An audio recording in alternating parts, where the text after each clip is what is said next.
after a nice little walk to work, the thing I really wanted to find out was this car's battery is flat. So I've got to push it out of the way. I have promised to have a look at this today. Yes, I have. But in Boaty's Rover 45, which is a facelift model, I'm going to say something nice about it, and that is this. What a good door shut sound.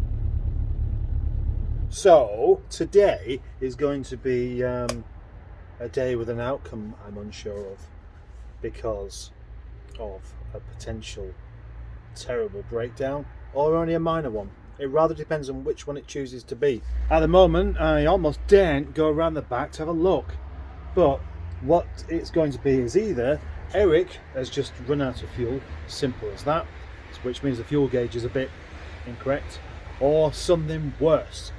If it's something worse, it could well be one of those situations where I can't even use it for a while. And if it's something worse than that, it may be something I'll never be able to use it again.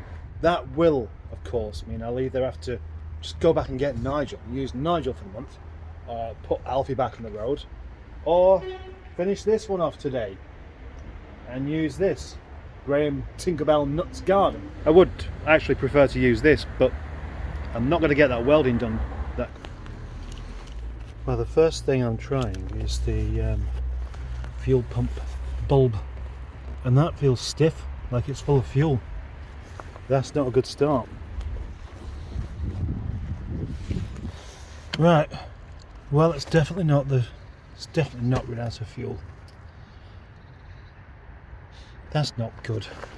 That has brought a downer on the whole day, and possibly the whole week.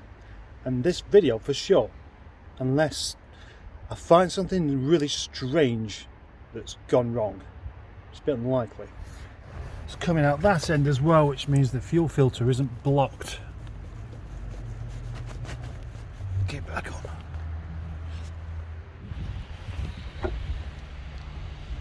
Cam belt is still attached. Well, that's a relief. So it can only really, maybe there's something else. It could be the crank handle sensor, or the doofus Franco, or the armpit detector post office fan. I don't know, but it's the cam belt's attached. It's got fuel.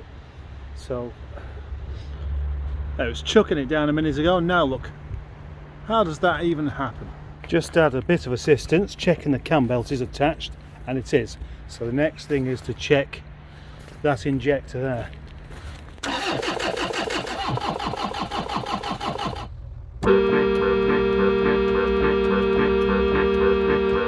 Great big chunk of video missing there. It's funny how I do that when there's actually something going on and manage not to record it.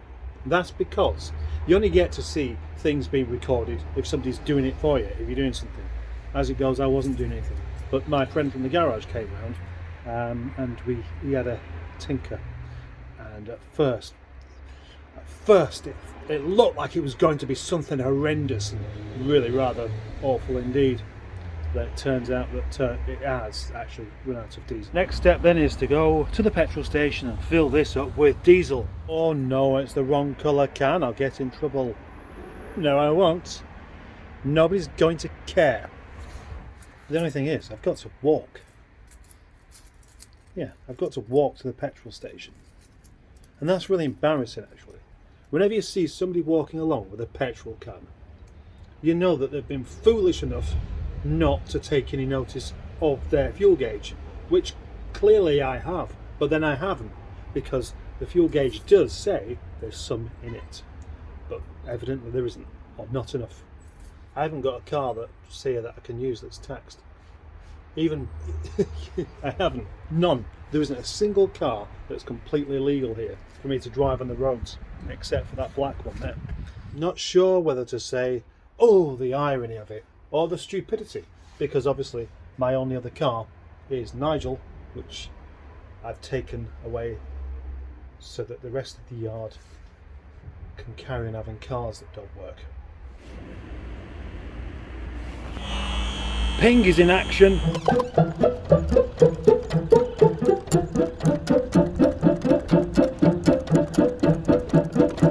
Before I start up the Rattly L series again, I shall have another cup of tea and curry. Oh, yes. I'm going to eat curry in the caravan. I may even do a Mustard Does Lunch video. It's going to be nice, that is. That was the best curry I've had. You're waiting for something else, but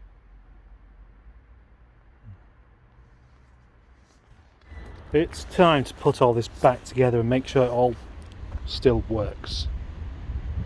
That's the plan. As you can hear, it's running again. So I'm gonna have a little drive around the yard in it rather than taking it on the road, just in case. Good Eric. Good Eric. Eric is a good egg and I'm a silly mustard man. So now I've sorted that out, I can get on and do something else. As that's one job done, out of the way, completed, happy with all that, let's have a look at Boaty's 45, which I shall call Ralph. Oh, this car could do with just working a bit better because it's refusing to start again and my back is going so bad. I've got to walk home as well with this and then walk back in the morning. And I'm going to do a live stream, but you'll have already seen it. Unless you haven't, then it's uploaded. It's crap, but you know, that's the nature of them. Shall we find out what's wrong with this then? Just taking the coil packs and plugs out of the Boatymobile, and although they look okay, they look incredibly old to these plugs, and they were properly stuck in place. Plugs changed. We're just about to see if it was the plugs that were at fault, because they could have been.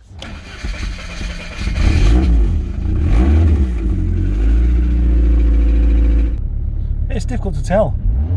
That sounds a bit better to me.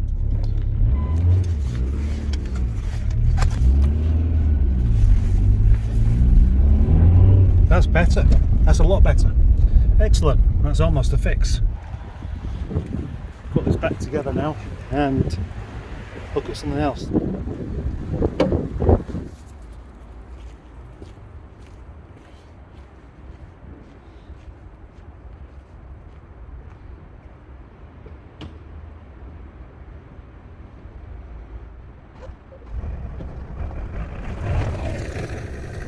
Would you like to go up for sale, Eric?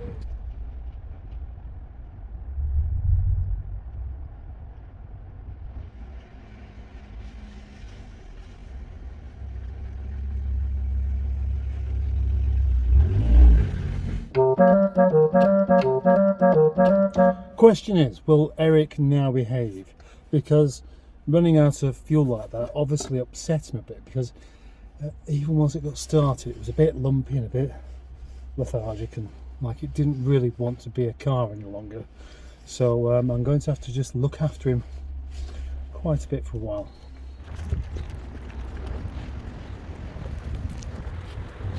And above all, what I need to do now is actually just sit down for a bit and feel relaxed, because my back is really bad and I'm just not really dealing with it very well, I'm afraid, at the moment.